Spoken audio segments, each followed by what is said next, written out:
Hi guys, so I recently hauled these items. I picked them up from HSN. I'll go ahead and link them in the description box. Those will be affiliate links. It means I'll make a small commission for your purchase items through those links. It's the Crafter's Companion Luxury Fold Acetate kind of bundle. It is kind of like a Black Friday deal they're having on HSN, so it's still available today, and I'll go ahead and link that like I said. I did pick this one up, the Winter Wonderland, and then the other one that's more like a Fair Isle sweater, and it's like reds and greens. But I just want to quickly just make a little something. I know during this time we're gifting like lots of things and maybe just little items here and there, or like a full-on gift or however, but sometimes you need different packaging, and so I'm just going to make a Matchbox package. I think that'll be fun with the acetate, so why not, right? So what I'm gonna do is grab, ooh, the winter, oh, these are all so pretty. I really want to try out the one with the stags. Let's go ahead and grab this one. I guess I'll grab this gold one, why not? It also comes with these pull bows, and all you do with these guys, I don't know if I'll use it today because I don't really want to hold on to this for like a month right before I actually gift it. You just have these guys, and if you've seen them, you know, they sell in different places. All you do is take this out of the package, and it has different little spots where it just stops. All you do is look for the ribbon ends. It'll have what looks like streamer ends, and just pull it, and then the bow makes itself basically, and then you can use those ribbon ends to tie it onto your package or however. Super easy. Maybe I'll follow up later, but not right now on that one. So acetate. I think I'm going to use double-sided adhesive. That's not super my favorite thing to do, but red liner tape. I'm not talking about like the Sook Wang like tear tape. I'm talking about liner tape, red liner tape, something really nice and sturdy. Having said that, I hardly ever use them. I really have to go look for it, even though I know I have some from what's it called, Tonic Studios, but I'll find some. So that's what I'm going to use. Maybe you want to use hot glue. It might melt a little bit. Maybe you want to use a regular glue. It's going to take forever to dry. I'm just going to use, like I said, liner tape. And I really want to use, like, this whole thing. So I'm going to have to design, not the whole thing, like this whole, well, I mean, I guess we could. But I mean, like, the whole 12 inches of this. And then the inside box, obviously, we're going to create something. So maybe I'll find some gold paper, something that looks pretty. That'd be interesting. I would have to have, like, double-sided gold paper. I think I have some pearlescent paper from possibly, no, because it'll have to be 12 inches also if I make it this big. We'll figure it out. So I'll find some paper that coordinates. It might even be black. That'd be really pretty, right? So let me think about the numbers we want to work with. So let me put this to the side so it doesn't flip out my camera. And we need a scrap piece of paper. Why am I always, like, looking for things, you guys? You know, I just got back from my little holiday being out, and this will be the first video that I'm recording. And so I'm my brain's a little bit fried. Okay. Or not quite ready, I guess is what it is. We had a good time though. Really nice time. In the RV. So let's see. Scrap of paper. Okay, fine. I'll use this one. So, I've been making a lot of things on the Spellbinders trimmer, which I love because you can trim things on there and you can also score them, which I honestly would just love to do right now, but I'm going to use a traditional scoreboard. Why not? So, if my paper is 12 inches, and I want to make something, let me see, 5.5. Ooh, that's too big.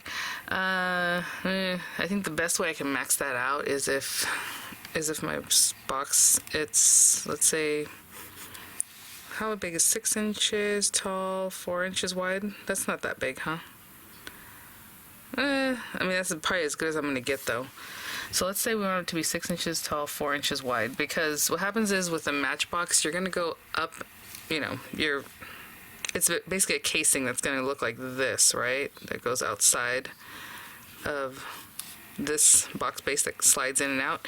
So you have to clear this, you have to clear the edge, you have to clear the back, and clear back again. So if I did 4 inches, that's already 8 inches, right? Let's say we have 1.5 inch sides, that's another, ooh, I think that'll be the most I can do, probably. So 4 inches with 1.5 inch sides. So this is going to be the inside of my box. We need 1.5 inches all around. Okay, so for the inside of the box, I'm not talking about the outside, the acetate. I'm just talking about the little box that's going to slide in and out. So if we want to add 1.5 inches on either side, that's 3 inches, so it's be 7 this way. And then on the 6 inch side, we're adding 1.5 inches on either the top and the bottom. That's 3 more inches, so that's 9. And then for this guy that wraps around it, we are going to start off by scoring. See, I always do this. I always want to start off with the 1/2 inch glue tab, because in my mind it wraps around and does whatever, you know. I'm just going to start it with the 1/2 inch glue tab. Actually, okay, let's forget that. Let's do that at the end and see what happens, because if this piece of paper is 12 inches long, I'm just going to leave the end to be the end, right? Like, whatever happens there, that's fine. So, 1 1/4, right, to go up the side, or the whole top, or however you want to do it. To clear the top of this, that's 4 more inches. To go back down on one side is another 1 1/4. I'm sorry, 1 1/2. What am I doing? Sorry guys, 1 1/2. Okay. We'll get there. And then back across the whole thing is 4 inches, and then we have this left over here. And the reason I don't care about this left over here is because when you go to use your scoreboard, you're going to lose more than 1 inch every time, or more than 1.5 inches, more than 4 inches. It's going to be a little bit more. So by the time you get here, this little piece that's left over might be smaller than what you thought. So if I plan for 1/2 inch, it might end up being 1/4 inch by the time we've done our score lines. And we'll talk more about that in a minute. So if you've seen any of my videos, you know what I'm talking about. So for this one, we want it to be 6 inches tall, because that's how tall our Matchbox is. And then we need 1 1/2 plus 4 plus 1 1/2 plus 4, and then whatever's left over. Again, hopefully that's going to be close to 12 inches. It's more like 11. That's 8 plus 3. Yeah, that's 11 inches. So we're going to have a little 1 inch piece left over here. And I don't really care about that. We're not even going to think about it. So I just have this little 1 inch piece that's going to be my glue tab. Okay. So what I'm going to do is grab some paper for the box base. That's going to be 7 by 9. 7 by 9 for like the inside box, I don't know what you want to call it. And then for the wrapper on the outside, we need a piece of paper that is 6 by 12, right? Just because I'm just going to cut that at 6 inches. So this guy I'm just going to cut at 6 inches. I do want to tell you that this does have a protective coating, and I'm assuming it's on the back, yeah. So I don't know if my guillotine or paper trimmer would cut with this on there, so I'm just going to remove it. But it might. So there you go. Just remember to take that off. And I'm just going to cut this at 6 inches. Okay? And I'll be right back. Why not? A nice test for this. This is some thick stuff. And I have not cut acetate on this. I don't think. Well, maybe just regular acetate, but not like this kind. Let's go to 6 inches. It has that groove. So I just butt it right up when you're at 6 inches. So we know that's really nice there. And let's give it a cut. Ooh, that is some stuff. That is really thick. I really pushed down. I can really feel the resistance, but look at that. My goodness, this stuff is super thick. It says 380 microns, whatever that means. Okay, so let me cut the other piece of, I know what it means. It's a thickness, but still, okay. 7 by 9, and I'll be right back. This might be a little bit silly. I'm going to use this gold paper. It's not super thick. I mean, it's pretty good. It's the Hunky Dory metallic paper. So when you look at it from this side, it is going to be white. But, I mean, we can score also so that the gold is facing up, but the white's on the edges. I think I'll just go ahead and leave it with the white being on the inside. But either way, I'm going to cut this 7 by 9, and I'll be right back. This is why we got to get this stuff out of here. Okay, first things first. Super easy. Whatever scoring board you have. I'm going to turn this over, so I'm going to score on this opposite side. Pay attention. If it's, you know, like for this one, box lid is on this side. What that really means is just your accurate measurements. If I say 1 inch, it is 1 inch, okay? If it says 2 inches, it'll be 2 inches. And this one, all you do is measure backwards from 12 inches the other way for your box base. This is down here. I know with Crafter's Companion, you turn them upside down or whatever, or like something. It's just different, right? Just depending on whatever board you have, do that. If you're using the paper trimmer like I've done in the past, you're just going to make your measurements. So you're going to do your measurements for your box base, the insert, and for the outer portion, you're going to do all your measurements plus a 1/16. So if I'm scoring at 1 inch, 1 1/2, it's going to be 1 7/16. You know, and then the next one will be, you know, add a 1/16 to that 4 inches. So you're always going to add a 1/16 and then do your measurement. I hope that makes sense. But I have other videos where I've done that, so hope you can check those out. Now, having said that, I always have a scoring tool. You see how it's missing here? Because I'm a silly girl and didn't put it back. I always have it sitting here. I hate to use this one because it's sharper, but I'll try and use it and just be gentle with it. Okay, so box lid. You're always going to use box lid side for this. And this is, again, our box base, and we're making a pretty good size one, but we're doing 1.5 inches. So 1.5, give your score. I'm doing it gently, and I'll do it a couple times to not hurt my paper. Turn it, 1.5. Sometimes with certain projects, turning it or not turning it is a big deal. Okay, sometimes you want to just keep going. With this kind of thing, you can just keep going. If I want to do the math, but it's just easier to turn it every time and do 1.5 than to say, okay, this one's 1.5, and the next one is, 8.5 or whatever. I'm just turning it every time, 1.5. And that is our box. Oopsie, don't do that. Okay, so you'll see the score lines there. I'm going to put this to the side for a moment. This is going to be such an easy, quick thing, other than me finding my red liner tape. Okay, this guy, I'm going to start scoring it. I really want this to come around and then end up with the glue tab down here. I know it seems like something that's not a problem, and it really isn't, but what I'm going to do is turn my paper over because it's that nice acetate, and I'm going to make my first score line. And basically my first score line is going to be, I know I gave you some weird numbers here. I'm going to start off with the 4 inches because I want this to be at the bottom and I want to glue to whatever's left over here. So my first score is going to be 4 inches. What happens here to work on the box base side is it gives you a little 1/16 of a notch in here that you don't get on the original side, and that little 1/16 makes it taller and make it a little bit taller when you do your 4 inches. So that's going to help you encase this in it. I hope that makes sense. So right now, and then I have to count backwards. It has 12, so 4 inches would be 8. That's just how these people did it, and that's what we're paying attention to. And this stuff is super thick. Oh my goodness. So I'm trying to be really gentle with it, really trying to push in there. But what's interesting about this one is that you're going to have to go ahead and score it now. So we did the 4 inches, and this stuff is really tight. Wow, that's awesome. I mean, it's so nice because it's so thick, but at the same time, it is so thick, so I'm trying to score this. And sometimes acetate will get a white line, because the way you scored it, you're basically bending it, and it's plastic. So now we're going to butt that up. Okay, and the next score line is going to be 1.5 because we cleared the 4. We need the 1.5 inch side, so it's going to be 10.5 on this particular hunky-dory guy. And I'm going to push it down harder even than I did before because that was pretty tough. 1.5. Okay.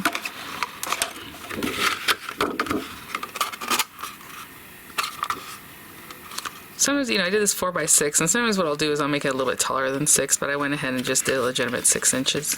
But, you can think about that, just so that it clears your box.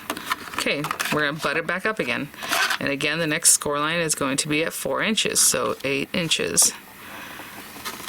And every time you do this, you're losing a 1/16. I'm doing the 4, but the 1/16 is already tucked back there, so you're losing a 1/16 of an inch. So once you've done 4 score lines, you're basically losing a 1/4 inch on the glue tab end. And that's kind of why I don't even care about measuring that. I just leave yourself a good amount. Leave yourself an inch of it, maybe 1/2 inch. But if you leave a 1/2 inch, you're only going to have a 1/4 inch glue tab by the time you get there. So, okay. And now I'll butt it up again. And what's the last measurement, you guys? 1.5.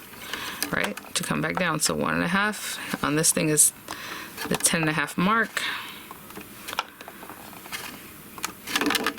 10.5. And you guys, that should do it. Okay, now if you want some really crisp score lines, go for it. I think just squishing it the way we did was pretty good. And then I'm going to glue it like this. And I have about 3/4 inch glue tab there, and that's okay. I like that. And I think that maximized the 12-inch paper the most I could. Of course, if you have a certain size item that you want to package up, make your measurements as such. I am so sorry, that sounded horrible. Okay, I think we're good. I'm going to put that to the side. And then with this guy, we're just going to make it into a box insert. So, I'm going to show you on this side because this side will make my camera cry, and maybe you'll see that I'm still wearing a robe. But anyway, we're going to go up on one of those score lines and then just divot out a little bit in the other direction. I just do it that way. You don't have to do it that way. You can whatever you like to cut a piece out. Some people like to do the tabs so that they stay here, so that you only have two areas that are kind of rough, but you know what I'm saying, the edge of it. I don't think it's that drastic, so I'm just going to do this, and there's going to be a little white edge on each edge instead of just maybe reserving it for two of the sides. Just whatever you like to do. Okay, let's see here. So we're just going to fold this guy. I'm being gentle because it is a specialty paper. But you guys, that's pretty much it. Of course we're going to glue this. And I like using wet glues, you guys. It's going to keep longer. It's better.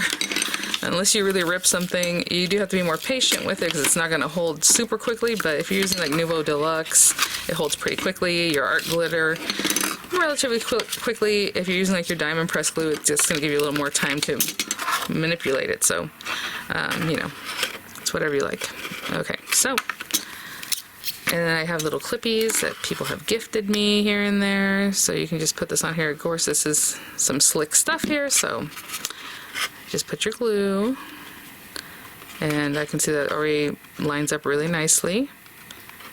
I like to put my clippy like there. And then I'll just continue around. Or I put glue on two of them and I just hold it two at a time. It'll be faster. It's not a big deal, guys. There we go. Like that. Again, perfectly lined up there. I have more clips, but I'll have to grab them anyway. I'll just continue putting clips or just holding them. It's not the biggest deal. But you are, ooh, yay. I just found a SD card. I better put that up there. Okay. Just hold it and then, you know, just glue around. Glue on that tab and the inside, glue on this one. And I'll be right back. So I was like, I know I have red liner tape because whenever, you know, I'll get it like in the tonic craft kits, things like that. To be honest, if you are going to use this, great for like a box or something. It's going to work really well. I just, again, go with glue. But red liner tape is the strongest of this kind of tape, like tape runners or whatever. And this one's actually perfect because it's a 1/4 inch. It's a big boy. I'm going to put it back in this packaging because if you leave it out, it's kind of sticky on the edges and it'll just get fluff all over it and be really gross. Especially with a project like this, you're going to definitely see it. So let's make sure this guy is... I like to really make sure that my boxes are really glued in the corners, those edges, because it's going to be sliding in and out and all that. Alright, well, let's bring this guy back, and I'm going to stick the glue tab obviously on the inside, that smaller piece. So, when you get this, oh my gosh, being out in the RV, I don't know what happened, my hands are so dry, they're like destroyed. Oh my gosh, okay. On the outer, the nice side, the one that's facing up, I'm going to red line tape it all down here, one at the end and one kind of at the beginning. That's how I'll do that. And there. And one right across the very edge. Oopsie, here we go. There, something like that. A little bit crooked, but that's okay. Now I'm gonna turn this over and really burnish it. Make sure that really sticks on there. And then we'll just remove these little carriers. Let's get this guy going here. Alright. And then this guy is just going to come up and meet. Oh my goodness. Sticky stuff. Hold on. Oh, don't want to do that. You want to do it pretty carefully from the beginning because that little foil, you don't want it to stick where you don't want it. Okay. That looks pretty good to me. Okay. Now, this is essentially, you can flatten it out, but it's a pretty taut box, so I'm just going to leave it the way it is and then just get this guy in here. Making sure we're burnishing at least the very edges too. Get that glue on there. I'm telling you, if you're going to do it, double-sided red liner tape is going to do it. And it's not easy to see. I mean, it doesn't look messy, right? No, that's pretty good. There's that guy. All right, guys, let me put my stuff away. Like, give that a moment to rest a little bit longer. Put this back into the packaging, throw out some of these little pieces of trash, and I'll be right back. So let's get this going, and let's look at this really super festive box. Now, I did say the gold is on the outside. If you want, you could cut out a piece of gold paper and stick it down at the bottom here. Top, base. My goodness, I just have something in my little throat. Sorry guys, this stuff is pretty stiff. I just want to get in there. Look at this. Oh my goodness. And it fits like a glove. Looks gorgeous. Too bad I cut that little guy's head off. Pay attention to that next time. But look at that. And then of course you can put that bow, and then it has its own little string. I mean, this is really pretty, really opulent. Again, 1.5 inch sides, 4x6, and that maxed out our 12-inch paper. I mean, you can probably try to do a little bit something, maybe one, I don't even know. I think what we did was probably as much as we can get with that 12-inch paper in that one direction. So thanks for watching, guys. Hopefully that gave you some idea of how to make something like this. And I'll go ahead and link the items used in the description box, and I will see you all. Well, let me really quickly go over the numbers again, because sometimes people will tell me, oh, I didn't quite get them. This is 7x9. Scored at 1.5 inches all around on the box lid side, right? Or just 1.5 inches all around on any kind of scoring tool. And then this guy was 6x12, and it was scored at 4 inches. And then you score it, and then you fold it, right? Butt it up again. 1.5 inches, score it, fold it up. 4 inches, and then another 1.5 inches. So if you're doing that on a scoring trimmer thing like the Spellbinders one, you're gonna have to do some math, guys. So your first one will be the 4 inches, like I said, plus the 16th. So it'll be 4, 6, and 1/16. Then your next one, you have to use. You can either just keep doing math, I guess, at that point, because you're going to add 1.5 inches plus a 16th, and then do that score, and keep going. So you're always going to add a 16th to your number. Okay, I hope that makes sense. All right, guys, I'll see you at the next one. Bye now.